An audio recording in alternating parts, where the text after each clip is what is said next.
from the seed bed. The water you apply the day before transplanting will make sure there is enough moisture in the soil. These are the tomato seedlings. The soil which we use is moist enough, and then we are ready to take these seedlings towards the tunnel or anywhere where we wanted to transplant them. Along the tomato seedlings, we are also working on the chilies transplantation. So these are the seedlings of chilies for the transplantation.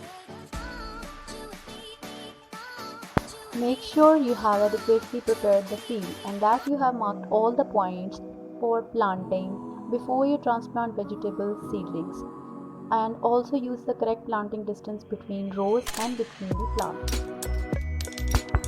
Now to plant the seedlings, hold the seedlings in one hand and using two fingers of the other hand, make a hole 3 to 5 cm deep at the marked place. Beside, make the hole big enough to create enough space for roots. Carefully place the seedlings in the planting hole with the roots